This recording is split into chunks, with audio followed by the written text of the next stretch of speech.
Mr. DJ Rose, Verteezy, and C's. Welcome you to the No More Black Tears podcast. Black tears that's heaven sent. Barack the first black president. I love my black skin. I love walking in black excellence.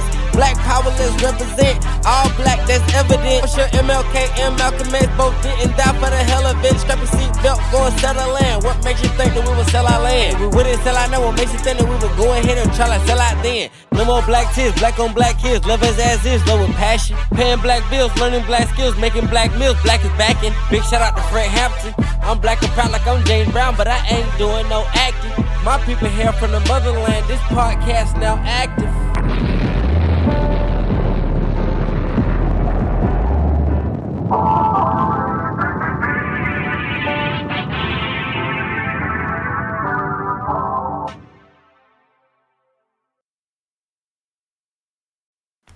No More Black Tears Radio. Let's get it, man. C's to C's. How you feeling? What's good, people? Okay. Good. Back in the building. What's up? Yes, I'm feeling great, thank you. Talk up in the mic. Yes, I'm feeling great, thank you. Okay, thank you. Verteezy.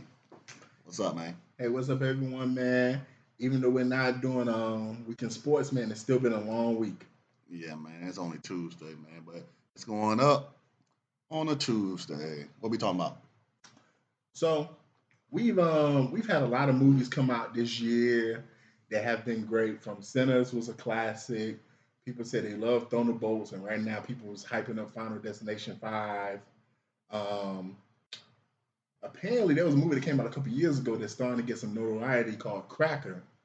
That talks about the concept of what if everything was reversed in terms of race relations between black and white people. So what if black people had the power dynamic over white people from slavery time through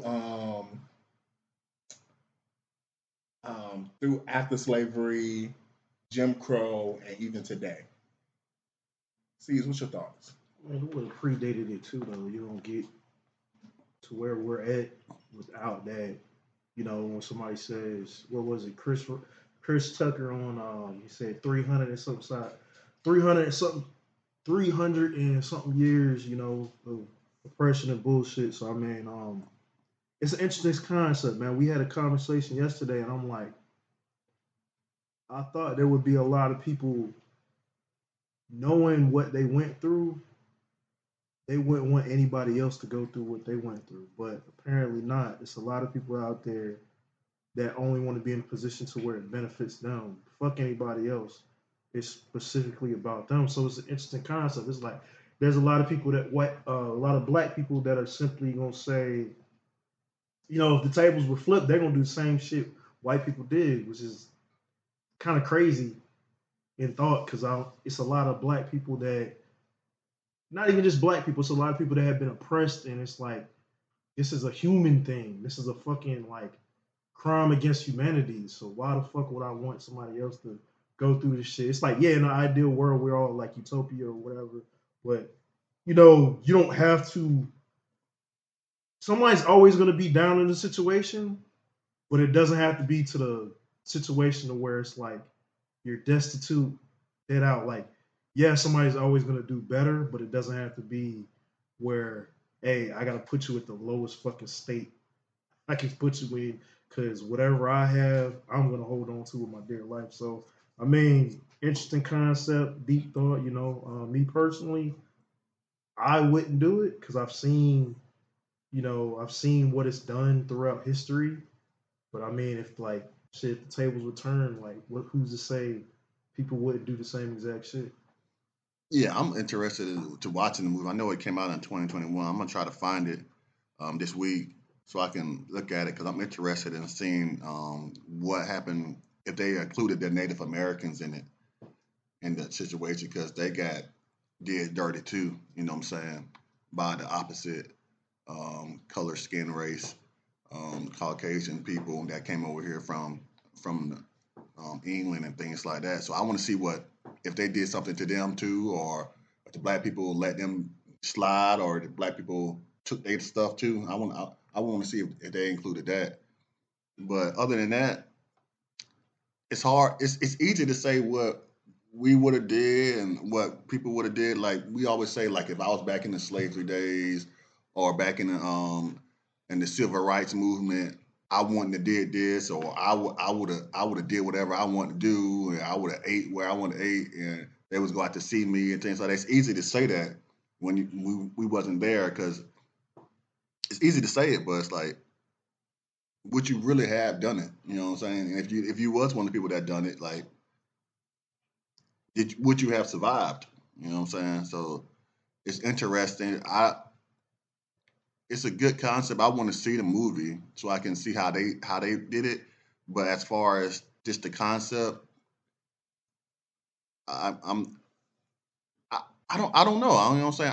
I'm kind of torn. I would probably like it would probably be fun just to be like to do some of the stuff that they did. You know what I'm saying? If we you know what I'm saying, if we known like Yeah. oh this is like now take it out like we didn't know no better, but we knew like oh yeah y'all did all this stuff So to it's us. like literally like tomorrow you wake up and history's flipped where it's Yeah, we're on top, they're on the bottom. yeah, it's like payback. Yeah, So revenge. Like what's that? What's the watermelon man? Yeah, Watermelon Man. Like kind of like that some Twilight shit. yeah, so if it was like that, it was like well, I would probably have to join in on the fun.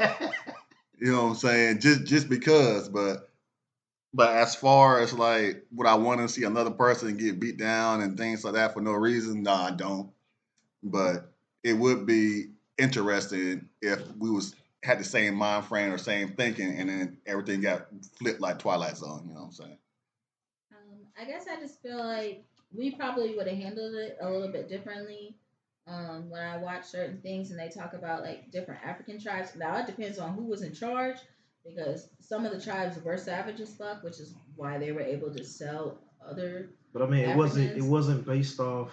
What I'm Originally, wasn't saying is- based off of color. It was like Right. we're at war with you. You lost the Right. fucking war. But we were used to having slaves over there. We were used to having slaves of war. So I think that as a country, we probably would have been better off because, hypothetically, we probably would have came over here with them.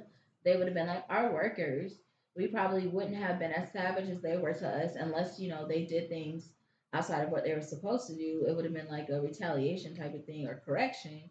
But we were used to having slaves. We probably would have worked with the natives because we were used to operating in that way. We didn't historically, and y'all can correct me if I'm wrong, we didn't come over and conquer areas and just pillage and rape the fuck out of them. We, had prisoners of war and, did things accordingly. So I feel like, we probably as a country would be in a better place because they would have been brought over here, as our slaves, but they still would have been able to maintain, certain human rights that we weren't able to maintain when they brought us over here. I mean, just to put a bomb in your whole. I love how you trying to say they would have still been slaves, but they would have been dignified Well, I'm saying slaves. we wouldn't have been like using Like, their babies as crocodile bait. Just to and, put a bomb in your whole theory, like that's some European shit.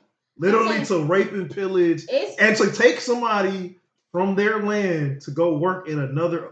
But that's my whole It's happened. Like the Romans did it. Yeah, the Romans did it. That's the my whole Mongolians, point. they all did it. But to take somebody from the transatlantic slave trade, nobody's done it on that scale except for the Arabs and the Eastern slave trade. But That's a different story. My whole point is, But in the way white people and Europeans did it, it's never been done on that scale. Like that is some that's some white people diabolical bullshit. That's some like the mind frame, white people shit. like simply the mind frame, the edict that came from the Pope that said, "Hey, you can conquer Africa to have these black people go to Brazil and the rest of South America and wherever." So I mean, it's that's some that shit is like it's too big of a mindset. Like this shit is. I'm just saying we wouldn't have done it the same way. So they were definitely would have been slaves and they would have been oppressed, but they wouldn't have. Right. It wouldn't have been the same. We're not as savage. So let me ask you. Let me finish this point. I'm just saying we're not as savage historically as they are. Yes, they would have been in horrible and uncomfortable conditions and they would have been doing work without pay, but we wouldn't have been on a large scale just raping them. I'm not saying Africans don't rape, but we wouldn't have been raping them, using their babies as gator bait and just doing shit for entertainment and all that shit as they did because we were used to having slaves of war. You know what I'm saying? That wasn't some new concept for us. we wouldn't have just been like, oh, we have acquired these white people. What's the worst shit we can do to them? We would have been like, what can we do so it's financially beneficial? And then we would have just let them do what they did as long as they did what we needed them to do. It wouldn't have been like as horrible as it was how they did to us. Is my concept. That's all I'm saying. Is my thought process. So I think the United States would be better off, honestly. And the natives would probably have way more rights than they did and would own a lot more of their land now than they did because we would have been so much more familiar with their state of living. We wouldn't have been like, oh, we need to conquer y'all and make y'all Christians and make y'all do this and take their wives and kill their men and stuff. That just wouldn't have been like it's not our way of operating. I mean, they always say, man, it ain't no fun once the rabbit gets the gun, man. I know when me and Steve was talking about it last night, I know he was saying how, his mindset would be not to oppress nobody. And I was telling him, man, to be honest, when you look online and you listen to people talk, a lot of people aren't really against oppression. They're just against themselves being oppressed. Like, even when you look at like the patriarchy versus the matriarchy, there's a lot of women who are for the patriarchy.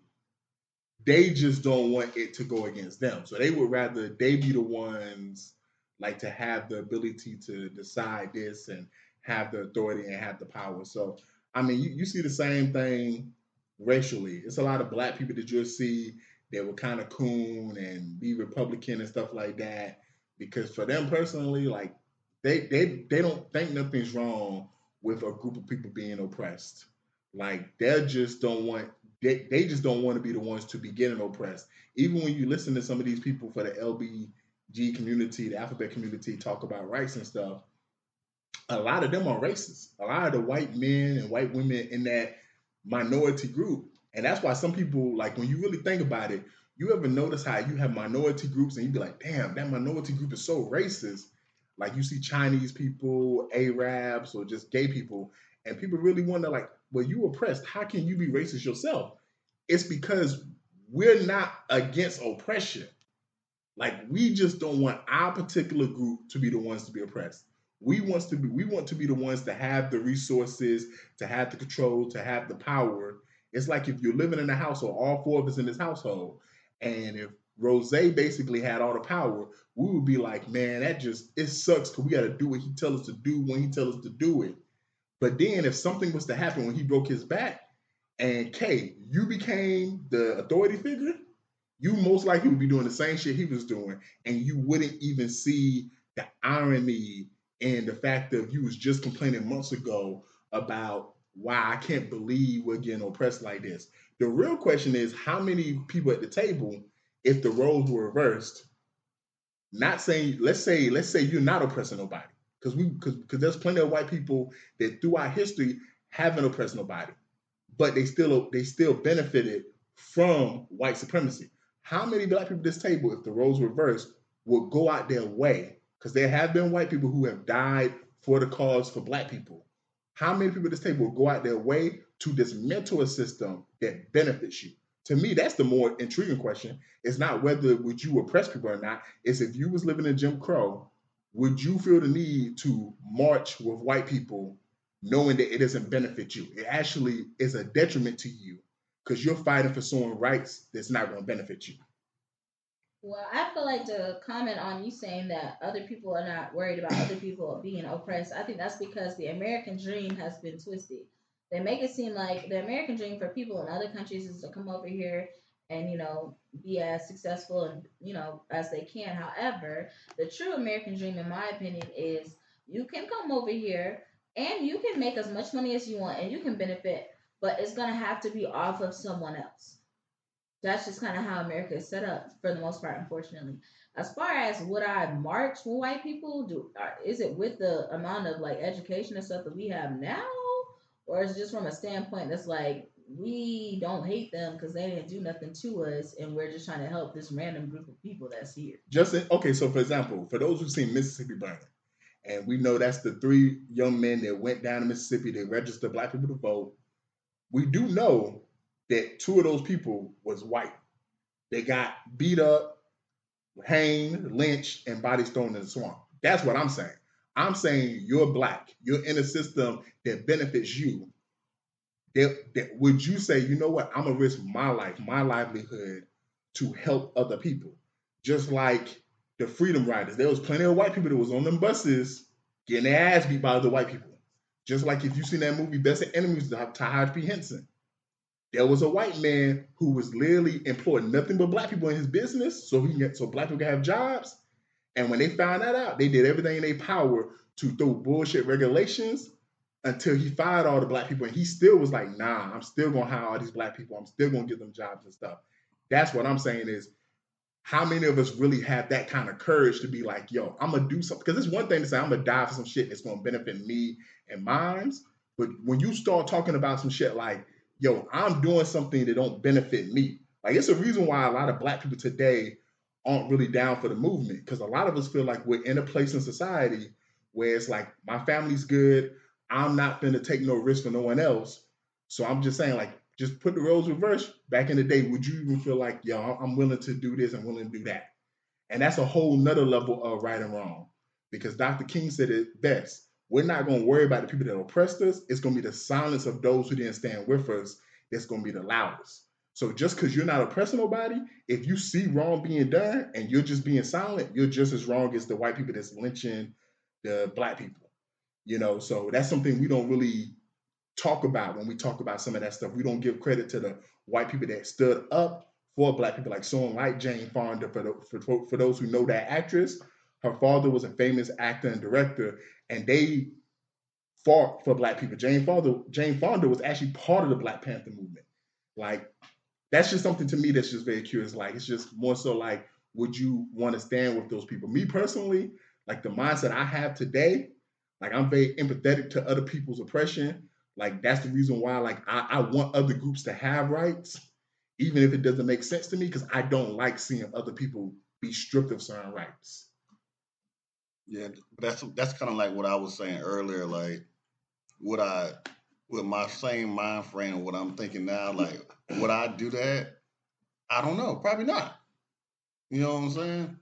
But it's hard to say what I would do in a situation that I never been in. You know what I'm for saying? sure. I mean, because you're not in a situation where it's like, I'm going to stop someone from lynching this white couple when these black cops might kill you too. Mm-hmm.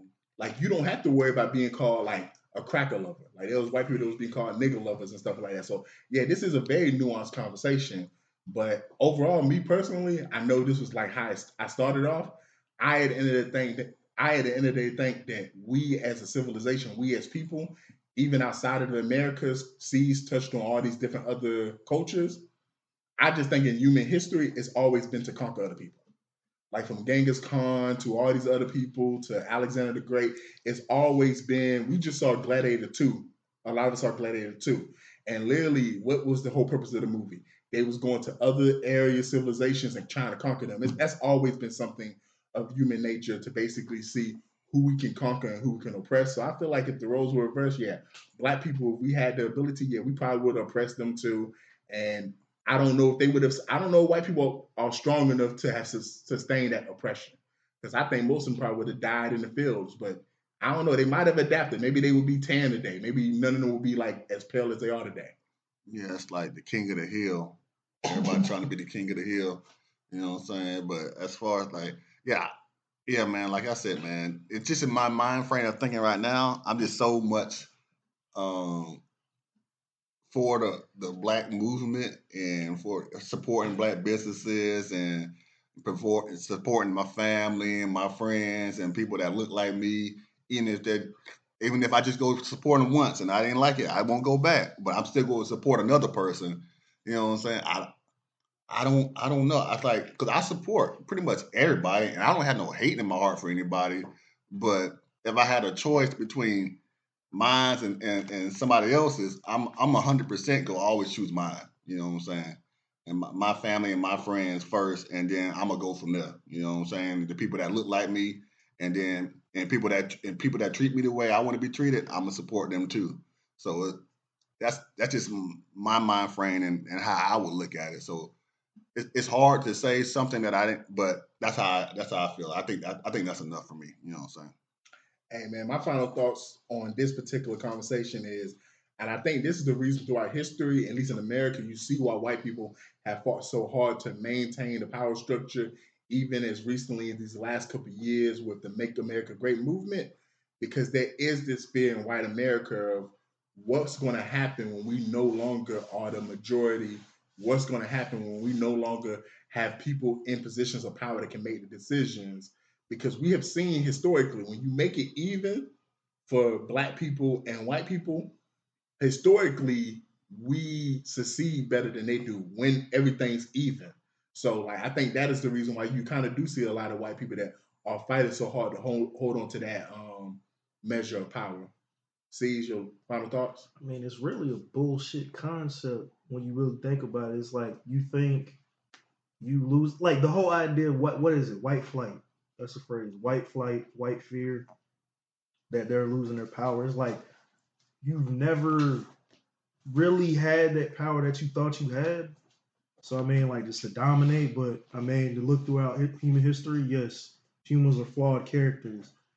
I'm not gonna go as far as saying that I believe this, but in a movie they said humans are a disease, you're a virus.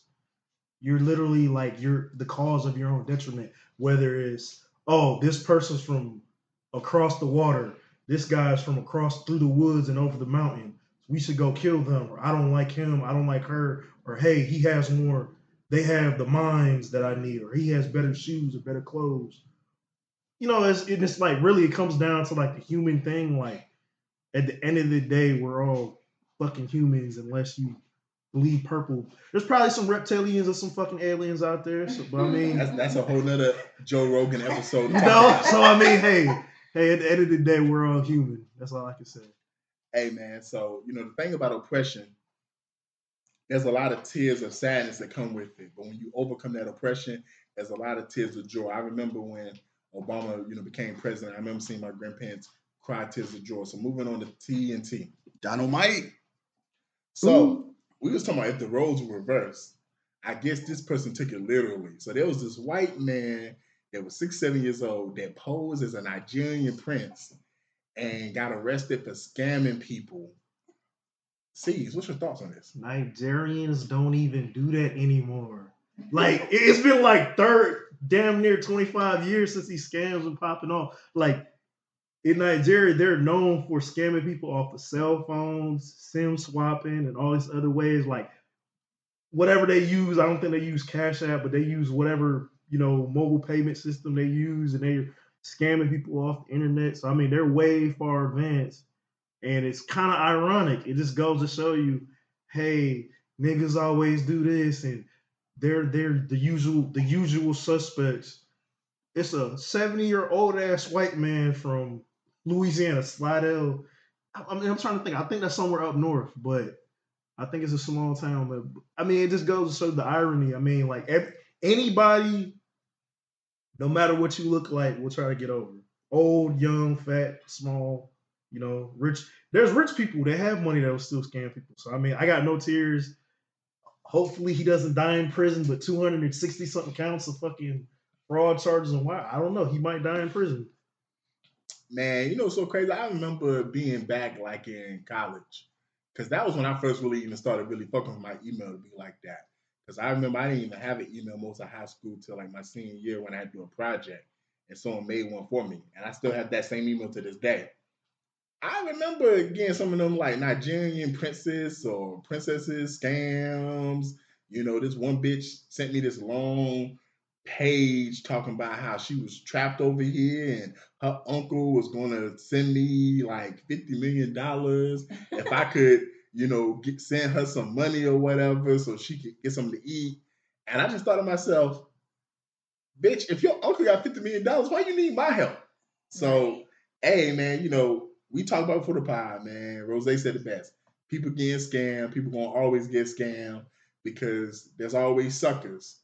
But some people like lollipops.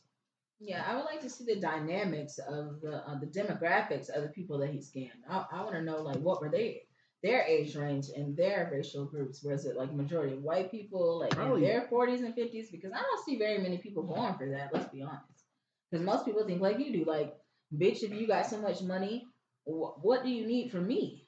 How can I help you? That just doesn't. Or okay, you got so much money, I'll help you. Have your uncle go ahead and send me at least 2, 3 bands, and we'll see if I can get you some food. You know what I'm saying? It just doesn't make any sense to me. So also no tears for that situation. Yeah, I don't have no tears either. But he probably, cause you know what I'm saying. It didn't have to be a lot of money. He probably got people to send him. It's like these women online always scamming people. They're putting their cash app I was thinking online. the same You know thing. what I'm saying?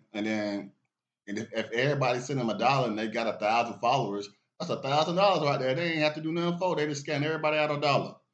And if they have 1 million followers, then that's $1 million. If everybody all just imagine that. Like, That's why some of them get 30K a month in OnlyFans. yeah, so it's I see all that scamming, but and it's people get scammed. I remember when I was in college, I got scammed for one of those vacations. Like, you pay this amount a month and then you get this free vacation and we go send you this and then we go send you that. I was like, I had some money. I was like, oh shoot, that ain't nothing. Okay. I sent them that and then it was like, nope, yep. And I think they might have sent me I don't even know if they sent me a pound. I can't remember, but I pretty much got scammed for that money, you know what I'm saying? So and I was like, dog, I didn't get no vacation. Yeah. Hey man, so talking about somebody who might take a vacation. So we all heard about the situation that happened with Hannah Grace Cobb out of Burke County, who she claimed to accidentally have shot her fiance, Telvin Osborne. And there was a lot of controversy around that situation. People mad that, she basically didn't get arrested at first, and she did get arrested in the rain, and they decided not to bring charges on her. And of course, there was other people, mostly black women that felt like, you know, hey, that nigga got what he deserved for some of the comments he made. C's, what do you think about her not getting indicted? Nothing. No charges. Not negligence. Uh, there's every state has some weird laws that's in the back of their constitution, in the back of their book, like criminal negligence. There's nothing. You telling me there's absolutely no charge she could have had, manslaughter, anything. It's like no, not even a slap on the wrist. Just the booking. She got booked. Did she pay bail? I'm trying to remember. Did she pay bail? Yeah, I think she bonded out. So besides bond, nah, like nothing. I mean, I got tears, man, because not even specific, not even for him, really. It's just the situation. You got off scot fucking free. Nothing. Like nothing. Like besides your name tarnish, that's about it. Yeah, man, I don't have no tears, man, because we talked in the first topic about if the roles were reversed. This is the kind of stuff that people is talking about because historically this has happened. Like white people have transgressed against black people, and there was no repercussions for them. I mean, just last week we saw what was it, 4 or 5 officers out of Memphis who didn't get convicted of murdering Tyree Nichols. So salute to them guys. And this same situation here, like there was reasonable doubt. I guess I'm surprised that she didn't at least go to trial because to indict someone is like, for those who know the legal system, it's really not that hard. Not to actually convict someone is much harder. But hey man, hopefully she can learn from this and be productive. This kind of hits close to home because this is literally like maybe 25-30 minutes from where we're recording right now. Like this is like real close to our homes. Yeah. I I think I don't know. I got tears, but I'm kind of torn to not having no tears either. But I think I got tears because somebody did lose their life, and then she went to the grand. They took it to the grand jury, and she got off. You know what I'm saying? I just feel like the other people should have had a chance. Like the grand jury, like only certain people get elected to the grand jury or get picked, selected for the grand jury. And it's like the people that they selected, I, I guess they feel sympathy for her because as far as like all the evidence that we know of and things like that, she was guilty of something. Nah, for sure, man. But the grand jury didn't feel like. And think about it, the grand people hear grand jury, they think like, oh, it must have been like some lawyers. These are regular people, though. No, exactly, regular people. These are regular. The grand jury are regular people, and they chose not to. I don't know what the vote was or whatnot, but they chose not to. But how many people on the grand jury you think was like maybe some black women that heard the comments about I'd rather fuck a dog than fuck a black woman and said, you know what? I mean, fuck it. Is that what he said? Isn't Yeah. that part of the process though? Is like they're supposed to weed out biases. But it's easier so much. It's easier said than done. Like Yeah. it's all because they're asking you the question. They're not like they're strapping you to a lie detector test. So you can say, "Oh yeah, I never seen this, or I never did this." I don't know. All right.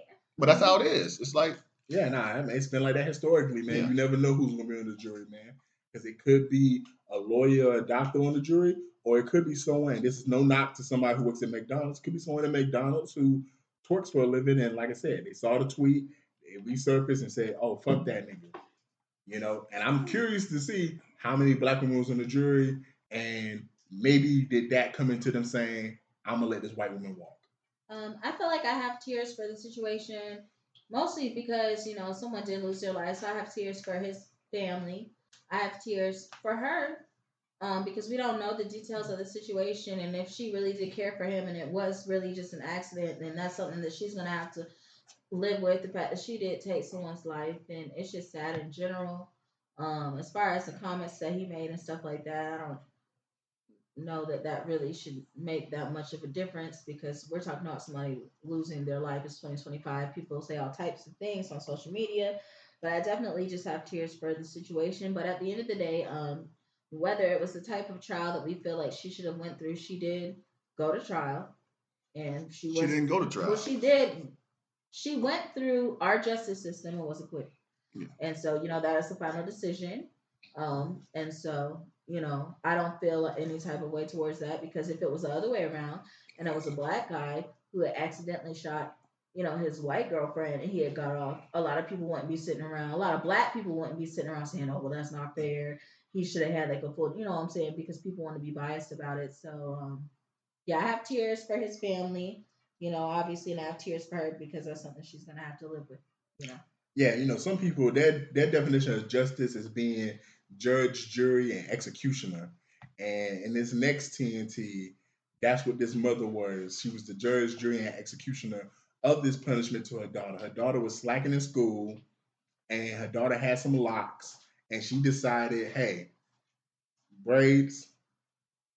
Okay, her daughter had some braids, and she decided to get a pair of scissors and cut her daughter's braids off. But slacking in school. No tears. I feel like as a parent, man, you got to discipline your kids some way or another. And if the braids meant that much to her, then you got to discipline her and let her know, like, there's repercussions for your actions. You can't just, go to school and just play and just be cute. School is not, this ain't 1955 where you went to school to find your husband. It's 2025.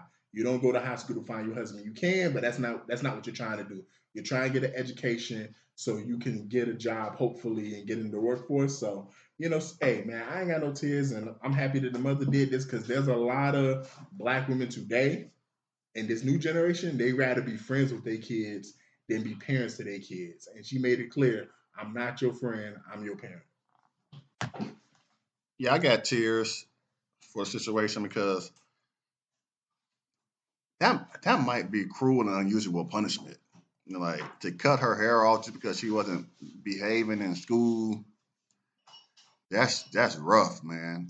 That's something I wouldn't do, and I wouldn't recommend nobody else do it. I'll be surprised if CPS wasn't called on her, because that's some cruel and unusual punishment, I think. So, and if she has to go through the system and jump some hoops, man, I don't feel sorry for her.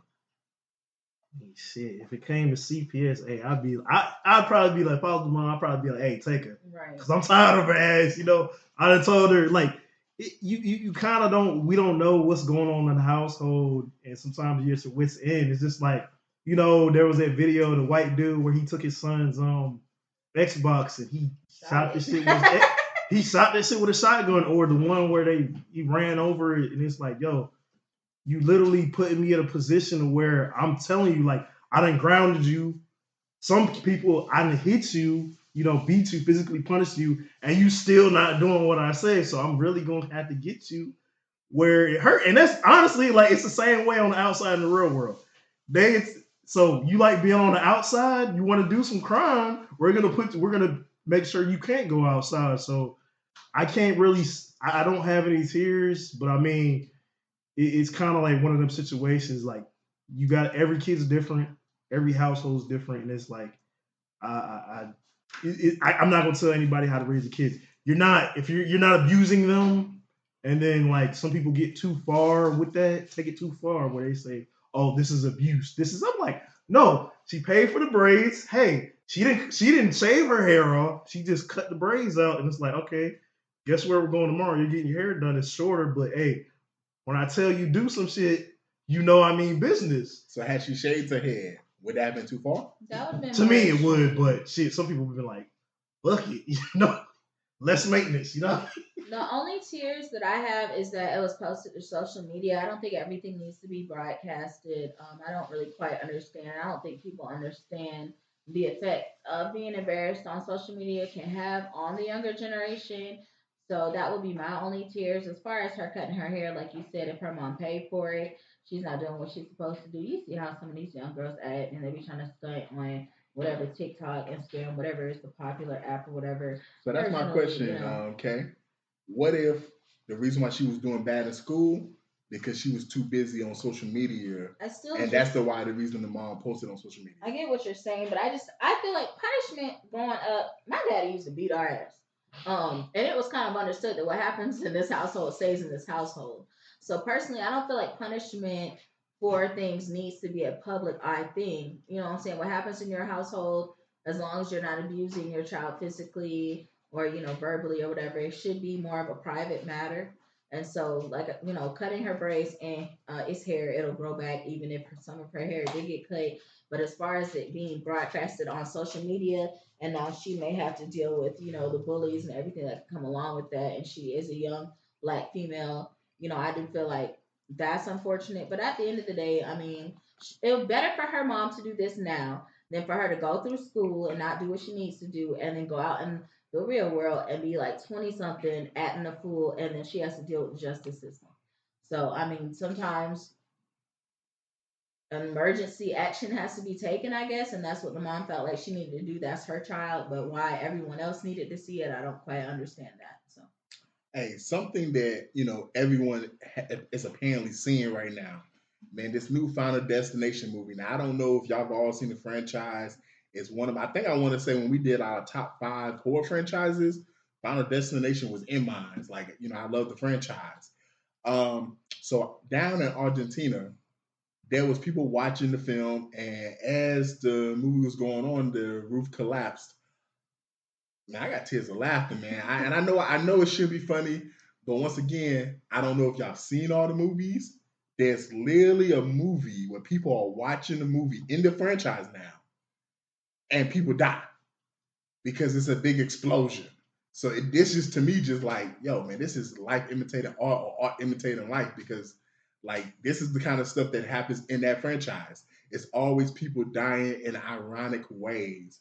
Now, I don't know if anybody died in this situation, but it's just ironic that while you're watching the movie about people dying in the craziest ways, the roof just collapsed on you. Yeah, you pretty much said what I was thinking, man. It's just, I'm trying not to laugh at it, but I'm just like, it's like, oh, she was watching Final Destination, roof collapse.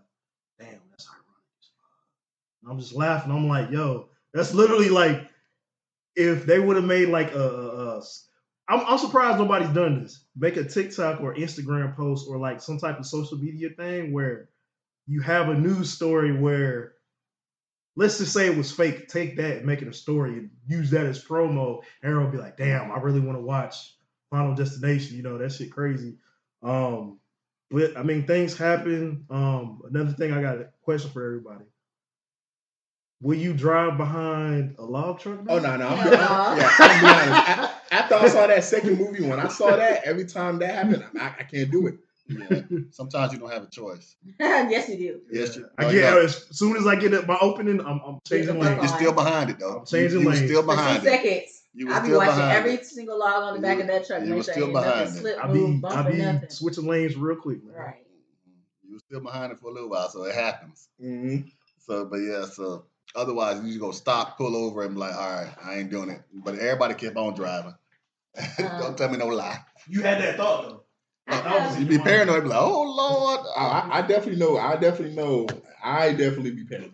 I have tears for them. I hope that they were, what is it called, compensated for that. Just because, like, when you go to the movies in general, you normally think of it being a safe situation. You're going there to enjoy the film, not to have random shit fall on you. It sucks. I'm sure they were scared out of their minds, and it didn't help that what the movie is about. Just certain shit just shouldn't happen. If that should have happened in the United States, they definitely would have got some money for it. I think so. Definitely have tears. It's very ironic, like y'all said. So yeah. Yeah, I got tears for it too because people got hurt. But I want to know is, did they blow it up on purpose or did it just fall in? Because some stuff just don't happen. Accident. Man, a whole roof fall and just out of the blue. Nah, it had to be an earthquake, a bomb, or something. Something happened. They just covering it up. Hey man, so talking about something happened. So Gillie for $1 million worth of game posted on his Instagram. He posted a video where he's talking about that the good guys are suckers. Like women don't want the good guys. The good guys are the ones who out here simping and getting did dirty. And while you being the good guy and doing all the stuff that she say she wants you to do, she out here sucking another nigga dick and another nigga getting all the stuff that you want from her. Seems like this is something we've kind of been talking about for a long time in conversations on and off the pod seas, man. Is there any validity to what Gillie's saying? I mean, when somebody sit in the car just talking shit, it's like he gave context, but not enough to where it's like really breaking it down to like, what do you mean a good guy? Is he talking about an upstanding citizen, a man who takes care of all his business and shit, kids, family, and all that other shit? That's the way he made it seem. And it's like, okay, if you're saying that, it's like, so you're saying niggas shouldn't be shit? Like, if you want to really get somewhere with these women, you should be not shit. Just be a fuck up or just trash ass person or trash ninja. You know what I mean? And it's like everybody got that conversation. It's like, I guess that's the difference. Like the same conversation, like the nice guy versus the good guy. There's nice people and there's good people. So I mean, I guess that's what he meant. Nice guys lose. Nice guys lose. They the last in line. So I mean, I'm just like, a ton of people say that bullshit. I mean, I ain't got no tears for that shit. Man. Yeah, I ain't got no tears because if you taking women advice from the Chicken Man, the guy that made the Chicken Man song, like you got life messed up because like he's the last person you need to be taking advice from or any kind of advice from, just because he made it and he's rich now. Don't believe he know what he's talking about. Because there's a lot of rich suckers out there, and he's kind of one of them because he's always talking and talking and talking. But I don't take nothing of what he said for real or nothing like that because you want to be a good person because it's not just the good guys that get taken advantage of. Good women get taken advantage of too. So it's like if you just go say good guys, this, no, the women go through the same thing. Just say good people.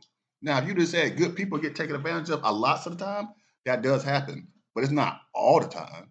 If you just because when you was a good guy, you got taken advantage of, and now you got some PTSD, Gillie, that's on you. Don't try to blast out on everybody else because everybody needs to be a good person to their significant other. Sometimes it just don't happen. And sometimes you might be a good person, but the other person might not be a good person. Good people belong with good people, but sometimes it don't happen that way because there ain't enough good people in the world. Yeah, man, I got tears, man, basically because of what you said, to be honest, man. That's why I got tears because, that happens all the time, man. A lot of times, good people, good men, good women, they get abused and taken advantage of relationships. Like, a lot of times you got a lot of women, they want Future, but they want him to act like Russell Wilson. Like, and that's what's so crazy. And so for those who might not understand that, all the stuff that Future is, they want that. But they want him to treat them the way Russell Wilson treats Sierra. And that's the contradiction there. Like, women do want a good guy, but they want you to be a good guy to them. But that's not what they're attracted to usually. Usually they're attracted to these niggas out here doing dumb shit. These niggas out here doing fuck shit. Like, they're all women that, do go for good guys because they're, I don't want to just say everyone's like this, but there's a lot of women. It's a reason why a small group of men are fucking basically the majority of the women, because a lot of the motherfuckers that's on the fuck shit is the ones getting there. And I'm going to keep it real. Like, I'm going to speak for myself. I consider myself a good guy, but I have fuck nigga tendencies though. Like, that's why I feel like I'm able to get pussy sometimes. Like, if I was truly just a Boy Scout, I don't feel like I would be fucking some of the hoes I'd be fucking. Because there is that fuck nigga in me that puts me in a position to fuck some of these hoes. And, hey, man, sometimes some of these hoes like that. They like to be dogged down, man. They just want you. I was telling C's earlier, you just got to learn how to be firm with it. You just can't do it too much or cross the line with it. It's like they want you to kind of talk aggressive to them, but they don't want you just talking too aggressive to them. It's like they want that, almost like if you're choking them, they want to feel that tightness, but they don't want you suffocating them though. Yeah, so I have no tears. I think it's this phrase where it say if you play stupid games, you win stupid prizes. I think that there's this thought process that being a good guy is enough just because you're a good person, just because there are so many people who are not. But it's just because you're a good guy doesn't mean you get to be boring.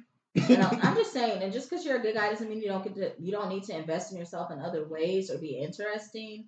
A lot of these air quote good guys who feel like they're being taken advantage of are chasing behind women that if they sat back and were realistic and got to know them, they would realize is not the type of woman that they will want anyway. But because everybody's so wrapped up in this, it's like back in the day, in our music videos, we used to have video vixens, and it's like nowadays everybody wants that video vixen woman and they don't want to invest or be the type of man that video vixen fake ideal woman would want.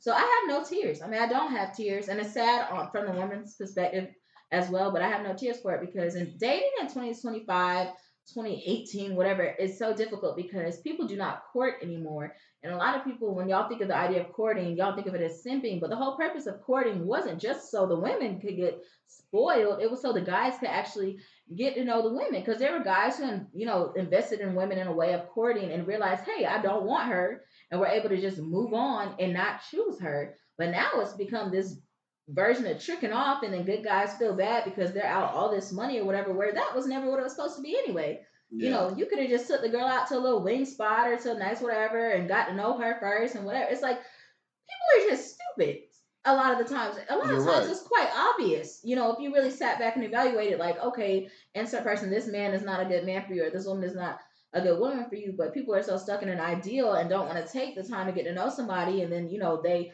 rush it, and 6 months later they're like, damn, I'm out like 4 bands and this. Whoa! If you would have just took the damn 4 weeks to get to know her or him, you would have realized it. So no tears. Yeah, it's more like you said, people are chasing the video vixen, and that's not in their lanes. Like I always say to young fellas and young men that's out here trying to look for women, keep your expectations low, and you will never be disappointed. So can I ask this question? Like, because I just look at everyone as equal. Why do we feel comfortable as people saying this person is out of someone's lane? Because people are like, let's be honest. If this man is a doctor and his parents were doctors and his mom went to college and has her master's and is a true homemaker, why does that give you value? Like, to me, it's not about value. It's about being like evenly yoked. We always talk about evenly yoked as being a spiritual thing. Okay. Excuse the phrase, but half these bitches ain't equally yoked. So they want a man. They want a man. And that's delusional. No, I don't want to disrespect men or women. I'm just saying personally. Like, you could be a doctor, you could be successful, and this person could work at McDonald's. It's not about but that. Y'all might have a lot of things in common, and y'all might be good for each other. Like, I just don't understand this concept of someone's out of your lane, they're not in your lane. Like, to me, that's some superficial shit that we done made up because we feel like you got enough money, so you should have a baddie. It's just not or financial, you a baddie, though. so you should have someone like this. So do you think these guys who are crying about being taken advantage of by these women are taking the time to see if they have things in common with these women? Like, oh, she loves anime too. She loves random fucking, what is that music, house music too. And no, they're not doing that. People are not taking the time. It's happening both ways. Men and women are not taking the time to get to know each other. So then you get situations like this. But we are attracted to what we see first. Yeah, lots of times you are attracted to what you see, but then lots of time like you have to look beyond that because like if you only attracted to what you see, you're gonna miss out on a lot of stuff too. I'm saying that's what happens. Like you have to. Like, it's hard for a lot of people. There are people who literally will go just give anybody a chance. Like, I've met women who, if a man asked them on a date, they'll just go on a date with that man. But there is this simple fact of, if I'm not attracted to you, it's hard for me to just give you a chance because at some point in time, that is going to play a factor in the relationship. So that's going to happen. But I just feel like I just don't like the phrase, out of my league or not in your lane because I feel like we all are human beings. We all are living our life. If you're a good person, then you should treat a good person like a good person. Like if you know you're a fucked up shitty person, then leave a good person alone. Once you realize, this is a good woman, because I got homeboys that have met good women and said, yeah, I couldn't fuck with her. Why? Because I didn't want to fuck her life up because I know she's a good woman. But you also know guys who are not that way, that run through females and they get one good girl and they take advantage of them and they move on. That's what I'm saying. And that's what I'm saying. Both ways. Good, like leave good people alone. Once you realize someone's a good person, leave them alone. I just don't believe in the whole nigga, you not in my lane shit. Like, but why isn't it the responsibility of people acting like adults and realizing themselves? Because if you're a good person, if you're a good person, a lot of times you're going to be naive to certain stuff. You gotta love yourself first. Yeah, you can love yourself, but if you're truly a good person, a lot of times you're gonna be innocent. Like, let's just be real. Like, a lot of us got fuck nigga and fuck bitch tendencies in us. That's why we can see the shit. But if you met someone who's truly pure, they do not see the world as a scary place. Like, if you really have met someone that's truly pure and truly innocent, which we've all met probably one person like that, you be like, yo, I wish I could see the world. They see the world the way they see the world, because they truly don't think people out here trying to get them. Like, when you was younger and you was innocent, that's how you saw the world. Then what happened? The world fucked you up. And now you know the world is a fucked up place. Kindergartners don't date though, man. Elementary kids don't date. Everyone develops differently. Like some people, adult. No, some people develop at a certain age where they see the world as a scary place earlier. But then some people don't see the world as a fucked up place until they hit their 20s or whatever because of the way they grow up. I don't want to mock those people. I mean, the thing is too, I do feel like there's a small sliver where people have been fucked over and they still. It's like choose the light. Or you choose to see the good, Yeah, right. Because you want to believe in the best in people. You think these people just, it's just this simp ass nigga and he meets this woman and she has like 20,000 followers on Instagram and he's like, she's just a good woman. That's supposed to be my wife. And then he gets taken advantage of. And he's like, oh my God, like that's so crazy. Everybody said it in a different way. We didn't say be naive. We just said don't knock it. But Bertisi is making an excuse for people who are naive because they're good people. I mean, you can't. It's like I'm just go play basketball against these motherfuckers, but I don't know the rules. I mean, you got to prepare yourself a little bit, I mean, if you're not taught, bro, then that's going to happen, man. I'm just saying, like some people do believe the world is like a romantic comedy, where it's like true love exists, and true love is not based off of someone's net worth, and it's not based off of someone's looks. It's based off the fact that two souls meet and they have a lot in common. And then there's some people that they don't view love like that. Like they don't date on that level. But what's wrong with them, man? Yeah, I don't know what's wrong with these people, man. This is the reason why we got a lot of baby daddies and a lot of baby mamas in the world, because of how we choose to date. And what's wrong with these hoes? This man basically is being clarified as a deadbeat dad because he had his daughter in the car with him. His daughter was hungry, and he basically told his daughter, well, I sent your mom some money for child support, so she didn't give you no money to come eat. So the daughter got on the phone with her mom saying, hey, I need some money, I'm hungry. The mom's like, what's going on? Dad's not going to feed me because he said he already paid you, and I need to get the money from you. And then so the daughter's like frustrated, and the dad says, "Yeah, that's crazy that you get in people's car and you ain't got no money. I'm teaching you a valuable lesson today." What's wrong with these hoes? What's wrong with them? Bro, I'm gonna be honest, man. You know, I see this on Facebook a lot. A woman's first heartbreak is her father, and I don't always like to subscribe to shit like that, but this is a prime example of that being the case, man. Because you know, as a father, man, you should be willing to do for your kids. Like I understand you paid your child support, but if the kid was in the mom's custody asking you for food, I could understand the father's sentiment to an extent, but the child is with you right now. Like at that moment, the child is your responsibility. Like you're supposed to be taking care of the child's needs at that moment because they're with you. I don't understand why you just couldn't go somewhere and get a cheeseburger for your daughter. Like, are you better that you paid your little $400-$500 of child support for the month or whatever, and you mad, feeling like that you shouldn't when you get the weekends with your kid, you shouldn't have to pay for shit? Like, is that how you viewing it? Like, this is this shit like this is the shit that gives women a leg to stand on when they say niggas ain't shit. Like, it's niggas like this. Yeah. And when I be telling hoes, y'all need to condemn fuck bitches, that's the reason why when I see shit like this, I can't speak for no other man at the table. I speak for my damn self. That's why I condemn shit like this. Because that's not me. That's not my niggas. And I'm not going to co-sign no fuck shit like that to make it clear that's not okay. It's not okay to not take care of your kids. It's not okay to not provide for them. It's not okay to do the shit that he did in this video, whether it's a skit or whether it's real life, because there are niggas that feel like they send that little check and they don't have to do nothing else. Like, that is some fuck nigga behavior. And unfortunately, this is the reason why a lot of women, y'all got to be very careful and smart who the fuck y'all lay down with and have kids with, because y'all over here having kids with niggas like this, and then wondering why your daughter and son is growing up to be a fuck bitch or a fuck nigga because you were having kids with someone who has this kind of mentality. Yeah, I kind of witnessed something like this the other day. Like, I knew this woman that her daughter was graduating high school, but she had to go to court that same morning and be in court all day long with her baby daddy because he didn't want to pay child support. So she's in court all day long when she's supposed to be getting ready for her daughter's high school graduation, but she's in court all day long. And it's like, I was like, I can't believe that he would, because he didn't want to pay child support because he gets some, I think every weekend or every other weekend, or it's probably every weekend. It's like, but that's what you signed up for. Like, I just don't understand it. Like, just pay the money and move on, or pay the money for a good lawyer and try to do the best you can to get them to stay with you full time.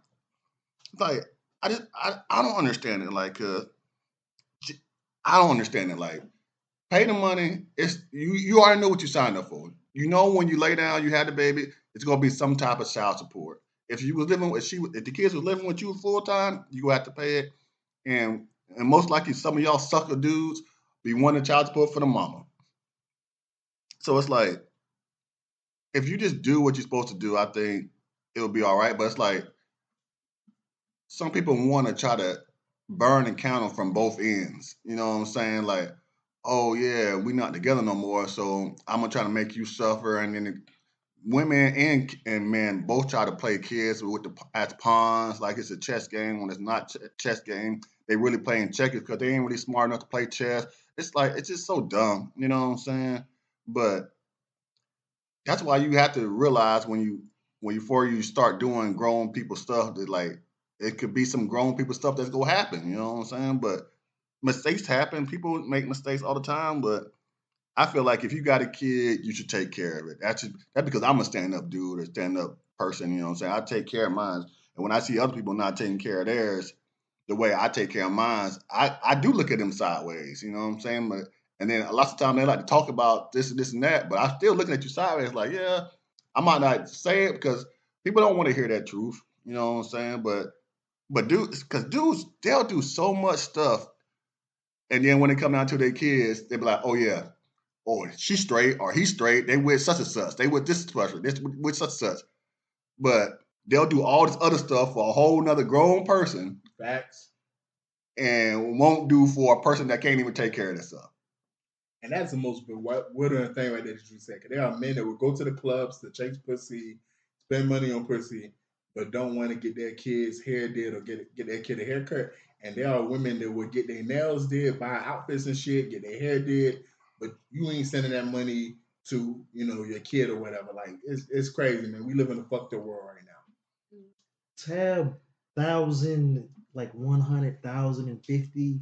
Why the fuck are you putting this shit on the internet, man? Like, look, like, what's your point of recording this shit? Because he thought he ate. And then it's like she actually got out the car.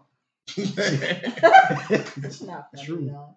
Hey, but I mean, like, she's literally with you, dude. She's with you. It's like, I don't give a fuck if you pay $1,000 of child support.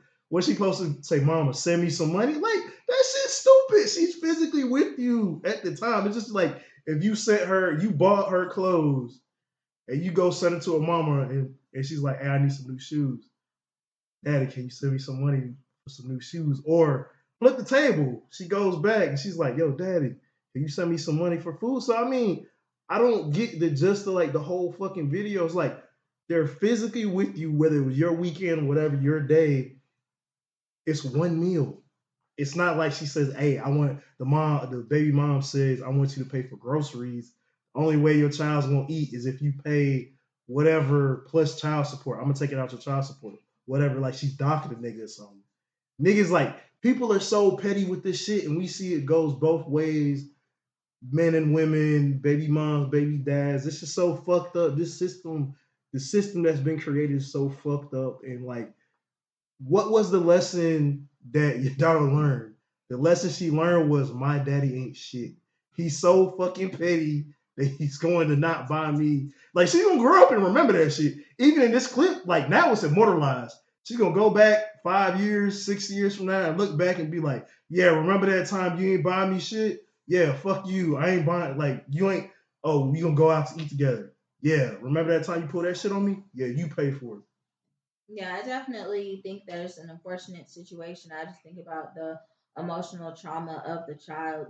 She was just hungry, and I don't quite understand that concept. I come from a family of divorce, and I feel like I have a great father. I can never even imagine him saying some shit like that. I actually know somebody, and he was going on about, he had a small child. She was like under the age of 1, and he was going on about the point that, oh, I send the mama money, and when she brought his child, his daughter, to him, she didn't pack a bag to make sure that she had certain things. And I was like, well, despite whatever little bit of money you send, because really child support is really bare minimum. Children are expensive. So whatever money you're sending her, you're still her parent. So when she comes to you, yes, it would have been great if she packed the bag, but why don't you have diapers already? Why don't you have clothes already?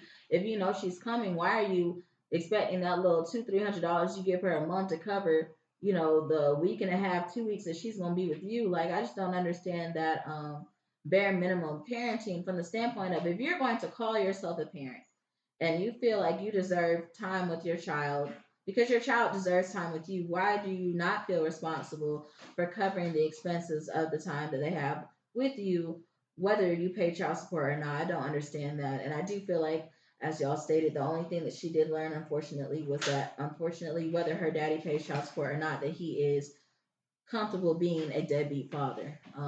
And so I just, feel bad for the child. I will say this. You said something that I want to touch on. That is one of the reasons why I've always been probably the only person at the table who's been very vocal against child support. I feel like it gives motherfuckers, whoever's paying it, the idea that I'm paying this and that's it.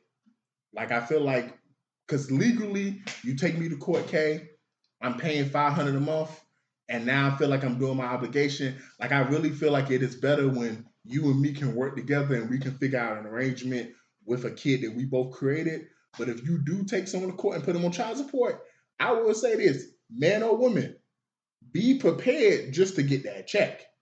Because you took them to court for that check. But that's not what child support is for, in my opinion. I feel like child support is for somebody who is not willing to do what it requires to help raise that child. And so the state is coming in and saying, hey, this is this bare minimum payment that you can make so that the person who does have custody of the child doesn't have to struggle and figure out how to completely raise them themselves. Because $500, I don't know what the cap is for child support for the average person making under like 40, 50 a year or whatever. Most people I know they're paying around what, like $400 is not making sure the kid is clothed every day, having food in their mouths, the rent is paid where they're sleeping. So $500 really, I mean, it's helpful, but that ain't shit really towards raising a child. So the concept of, oh, I just give this money and I'm good and I don't have to do anything else is really crazy to me. I don't Now understand it that. is crazy, but once you decide to get the courts involved, and the courts say all he gotta give or she gotta give is $500 a month, like you've set it up where it's like, yo, people gonna feel comfortable just giving that. Like, Yeah, it's not. That's why it's not crazy because that's what we went to court. That's yeah, what I was said I had to pay, and that's what I'm gonna pay. But when you come to my spot, then the kids, oh yeah, I'm that's responsible my for it. responsibility. No, that is my responsibility. But it's not I was crazy. just touching on the fact of child support being bare minimum. Like, yo, once you decide to get these people involved, like you, and I'm gonna speak for the women, sisters, don't expect that man to do no Nothing more. else. If you had to take him to court, He's not doing if nothing you else. had to take him to court He gonna to barely get pay. that little bit of money, pray you get that little bit of money. Yeah, because Because you might not even Niggas get that will little bit of quit money. their job just That's so they what don't I'm have to saying. pay child support. So I don't was be gonna out here say- talking to your friend saying Listen. all this nigga do is give me the $400 a month. Nah, that's what he was supposed to do because you made him do that. So be happy with that. But most of these women who aren't doing it out of spite are only doing it because they weren't even doing that. I can really see both sides because literally, like, people will use it. People will take advantage of the situation and use it as a scapegoat. It's like, oh, well, I gotta pay $500. I ain't doing shit else. he don't have to do nothing Use else. that. Use Or that she don't have five. to But do I'm nothing saying from the standpoint of like, hey, I'm gonna take care of my kid. It's different. I do agree with, hey, when you come stay with me and mine, you know, it's all gravy. But I ain't gonna send no extra money to your mom or whatever. But you know, it's always the bad apples that fuck it up for everybody else. So I see both sides of the conversation. It's like you got the niggas that'll be like, I think the rose point before I move on, like we look at what someone should do and what someone's obligated to do. Those two different things, man. If your job tells you, hey, I need you to do this, and then your supervisor comes and says, I know this is the bare minimum, but you could do an extra round or you could do an extra this or whatever to make sure everything's good. Like most of us ain't finna do that shit, man. They're gonna be like, this is in the job description, this is what I get paid to do. Now, unless you're gonna raise my pay for me to do this extra shit that you asked me to do, I'm not finna do it, man. I don't agree with that. I feel like a lot of people go outside of their job description. We might talk shit about it, but a lot of people are out here, you know, working for $12 an hour in supervisor positions and ain't get a raise and stuff because they do, you know, the best work that they could do. I mean, it's good comparison, but I mean, in reality, it's a fucking job versus A your job. actual fucking like Like your your duty, seed. your fucking duty. Right. Like Your job is your duty. no, nigga. I'm saying before You you're a can't put your janitor, kid- before you're a doctor, Yeah, you're a yeah. father. I mean, You're a father before you're a parent before you're, you know what I'm saying? That's all I'm Right. saying. That's all I'm saying. Your moral obligation. Like your moral obligation, you should want to do We've more. already established through this whole episode. Not everyone more is the same. So let's move on. So what we need is people to hold other people accountable when they fucking up like this, man. So for those who watch the Grits and Eggs podcast, Deontay was talking about how a lot of women have suffered at the hands of men, whether through sexual violence, whether through verbal abuse, whether through when, hey, a dude tried to holler at them and they told the dude no and the dude started tripping. And basically, because of all the stuff that men have done to women, he said you do have to be accountable for the actions of the other men in terms of how men try to guide through life because they can't try to figure out who's the good guys and who's not the good guys. And the analogy he used was basically a lot of black people, we got to treat all white people with caution until we can figure out like which white people don't mean us no harm. And it caused a big uproar on the internet. C's, I know you told me about the podcast before. What's your thoughts on what he said? This nigga be cooking. I ain't gonna lie. Like as far as like somebody working right now, he cooking shit. He getting a lot of buzz. Seen a lot of his videos, but I mean like as far as accountability thing, it's always this sentiment where women are always throwing it in men's face where they say you need to be accountable for your boys and your friends and other males, and we've seen that situation. This is how people get killed. Stepping in, you see somebody getting attacked or somebody verbally abused, etc. So I mean, I get what they're saying. I think y'all don't give people enough credit. People know. You know when somebody's not shit. You know when a male, man to man. You know when a Nick, pardon the phrase, but when a nigga ain't shit, or he's a piece of shit, or he's abusive, or this or that. You know. Whether you choose to call it out or not, I think that's really what struck a lot of people in the wrong light. Was it was like, okay, so this nigga does that. I need to tell him about it. Yeah, and you don't give us enough credit to self-regulating and self-checking. Like, I can speak for my friends. When we see some shit, we tell each other. It's like, yo, you tripping. Hey, that was hardcore, nigga. This was that. You know, we hold each other accountable. I mean, you might see some shit where you think somebody let shit slide, but you don't know what I pull somebody to the side and I say, yo, or they pull me to the side and they say, hey, this was, you wilding, this was whack, I don't feel like you should be doing that. We do hold each other accountable. And I want to flip it because nobody turned the prism back to women. And it's like, okay, when you see your girl or another woman do it, are you doing the same thing? And it goes back to like white and black. It's like pretty much that's one of the problems today in today's society is nobody wants to hold each other accountable. And then when you do, people feel like it's an attack.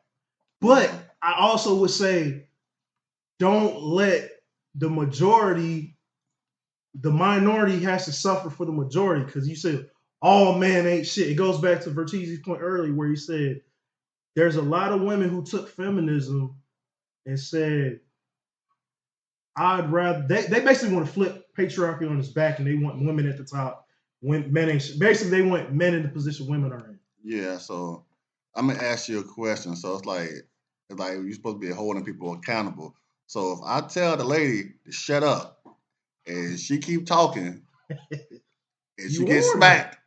Okay, hey, what was the dude on Joe Buddy? I'm holding her accountable, right? Yeah.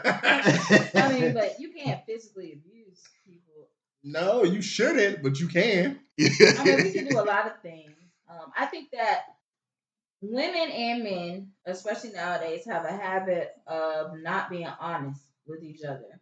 And it seems like in the certain friend groups, y'all are not a good example of this because, like you said, y'all do try to hold each other accountable and y'all are willing to deal with the repercussions of that. A lot of people aren't like that. A lot of people are just friends on the surface level. So they'll gas them up. Oh, yeah, man, da da da da. But at the end of the day, I don't understand why people are so willing to gas people up about the stupid ass shit that they know they wouldn't do. Cause that's why they gassing them up. Cause like they want to see them do it. Cause As they want to live in their shoes and be like, oh yeah, you do it, so I can see what happens. So cause I only can do it. So like that's not a friend. It's not a true friend. Yeah, and people aren't your friends. I try to tell people all the time, like time and time again, I ain't your friend. You know what I'm saying? I would do you in. You know what I'm saying? You know what I'm saying? I tell people that. I tell my kids that all the time. Like, hey man, people are not your friend. They will do you in, and that's how you're supposed to look at people. When you approach somebody, like, oh yeah, you can have conversations with them. You don't tell them nothing. You just listen. You listen to what they got to say. Okay, you could let them tell you everything about them, but you tell them nothing about yourself. They are not your friend. You know what I'm saying? But you can still hang out with them. You know what I'm saying? But you can still be cordial with them. But friends are basically cousins and family. You know what I'm saying? You know what I'm saying? But people take that word friend too serious. Like people call these people their friend. Or the twin. That's the thing now. Twin or whatever. But y'all ain't friends. Like if you was in a situation, could you call on that person and would they be there for you? It's 2 a.m. I'm stuck on the side of the road. Are you gonna come stop what you're doing to come help me? Now y'all friends not even answering the phone. I saw this TikTok the other day. I'm sure it was kind of a joke about this lady. She went out with her friend and her fiance for dinner, and he does well and he takes care of the friend. So I guess for whatever reason the friend was upset and she was kind of being a bitch to her man. and he said something like, "Shut up, you broke bitch." And the girl looked at her friend as if, she thought she was gonna stand up for her. And the joke was, she was like, "Yeah," I was like, "Shut up, this nigga pays all the bills, and he's finna pay for my dinner, and you're in here acting like you pay the light bill or whatever. You ain't pay shit. You forgot like, you broke for a second, right, bitch. pretty much." And I think that's kind of That's what a it real is. friend. A real friend gonna remind you, bitch, we both broke. We need him. Right. Well, I don't know that the other friend was broke. She just was trying not to pay for her lunch. But the whole point was like, people want to be so gassed up in their stupidity, and it's like you forgot what's really going on here. So, to C's point about Deontay on the Grits and Eggs podcast, because I've seen clips, haven't watched a full episode. I strive to do this on the pod, make intelligent points when I'm talking about stuff. So I don't believe that we always have to agree on everything, but I feel like if you're an intelligent individual, you should be able to make a point that someone else can say, "I disagree with your point, C's, but I can see how you got there. I can understand that logic." And that's why I do watch like his clips, because to your point, he's been cooking. I don't agree with this take, but I completely can see how he got to that conclusion. I can see what he's saying, because I can understand that whole logic of, these people have been through this because of so many other people that, they got to be cautious when they deal interactive for the people. And I feel like, to what you say, that's not a great way to kind of go through life, because we talked about it earlier about, you got so many of these niggas who've been fucked over that now they treat all women like hoes. And I don't think, all women should be accountable for the actions of the women that you've experienced or whatever. Every experience should be a new experience. There should be a level of, let me be careful, but it should not be as extreme as some women try to make it.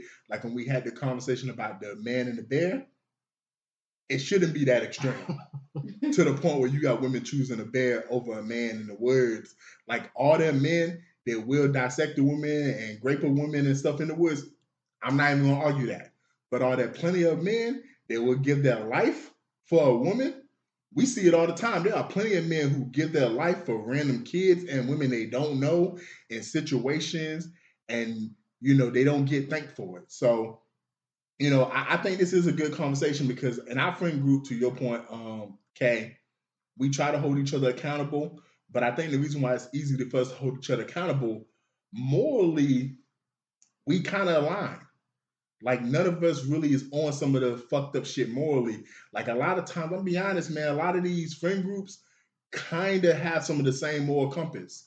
Now you do have situations where you got one friend that hides some of the fucked up shit, so you don't necessarily see it and you may not know about it. But like outside of that, like most of the time, the same shit that your friends is on, you probably, if you're not on that same level, you don't see nothing necessarily wrong with it. Like if you in a group of men and three of them beat on women, and when I say beat on women, I'm not talking about self-defense. No, they just beat on women because they just beat on women. Even if you that fourth friend that don't beat on women, you probably just don't beat on women, but you probably don't see nothing necessarily wrong with a woman getting her ass beat if you can remain their friends. Because there have been friends that I've been cool with them in high school, but in adulthood, they was just saying things morally. They was on some shit that I just couldn't get with. And because I couldn't get with it, I was like, I can't hang around you, dog, because I'm not on that level, and I can't be around no one that thinks that's okay. And there are a lot of men, to what you're saying, but people in general, I don't want to just say men, people in general, they don't want to lose these surface level friends. So they let shit slide that they shouldn't let slide. And I'm not telling you what to cut someone off for. Let me make that clear. But only you know your moral compass. Yeah. If you don't get down with this, if you a man and you think a 40-year-old man messing with a 16-year-old is wrong, then you don't need to associate with men that do that. If you're a woman and you think cheating on your spouse, especially someone that treats you good, is wrong, then you can't say that's your friend if you know your best friend cheats on a man that doesn't do no wrong to her. Like, these are things that we have to decide for ourselves. But when you do get labeled, because of your friends, don't get mad because you are choosing to hang around these people if you know they are knowingly, actively doing some of this stuff. Like I have friends who smoke weed. I don't smoke weed. But I personally, and I can say this straight up, I don't see nothing wrong with smoking weed. Like I don't think there's nothing morally corrupt with smoking weed. That's why I don't have no issue hanging with people that smoke weed. But if I had a homeboy or homegirl that pulled out a needle and tied their arm off, I might be like, hey man, I don't know. I don't know, can I fuck with that? That's a little too much for me, dog. Like you rolling up a blunt, one thing, but you putting a needle in your arm and your eyes rolling back your head, you know what? Hey, I can't do that Kurt Cobain or River Phoenix shit. I gotta go. Yeah, I mean, stop with this pick me shit. Stop it. Just stop. What was it? Who said it? Michael Jordan? Stop it. Just stop. But I mean, anytime somebody wants to pick a certain point, y'all always do. It was a lot of women that were defending men. They're like, yeah, women should do this and blah blah blah. And on the flip side, men that said something that a lot of men didn't agree with, there was like, yo, you're a pick me. Stop that pick me shit. Somebody disagrees with what you're saying and they're going with the story, just disagree. Stop that pick me shit. Like just because somebody takes a certain stance doesn't mean they're a pick me. Yes, scrutinize what the fuck they say, but that whole conversation of just, oh, you're a pick me, you're a pick me. Stop that shit, man. Stop it. Final thoughts, y'all?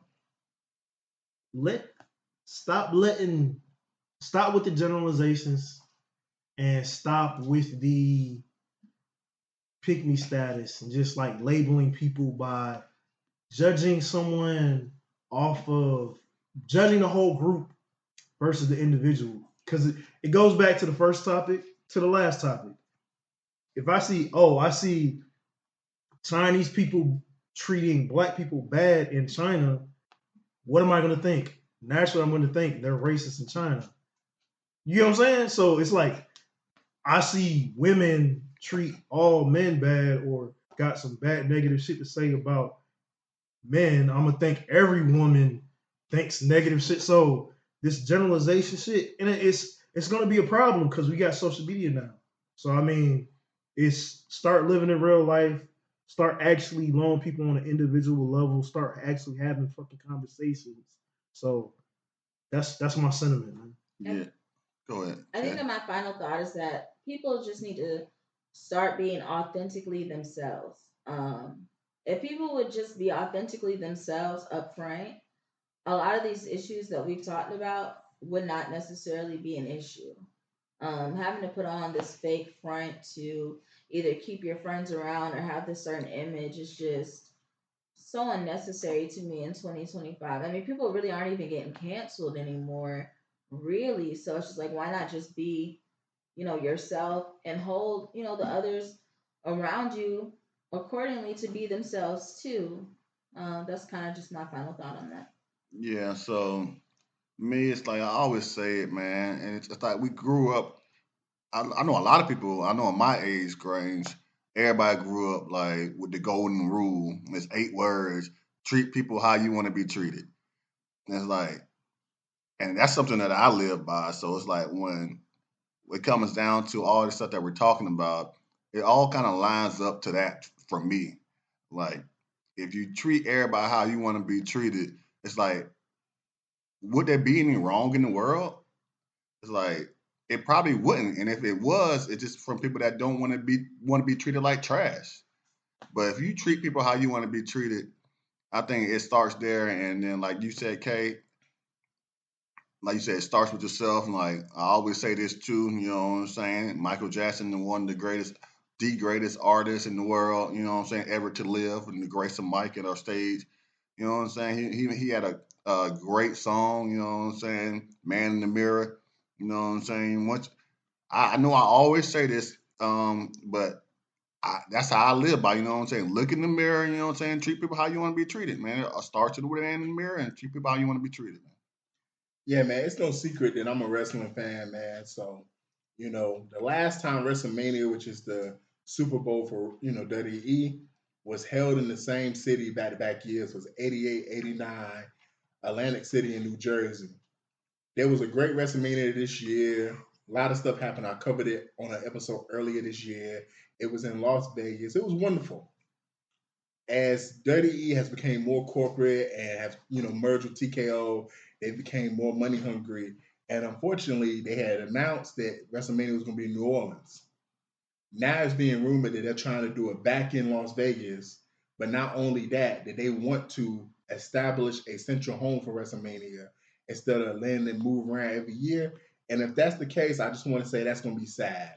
Because I have friends who live in Georgia who've been to WrestleMania in Atlanta back in the day.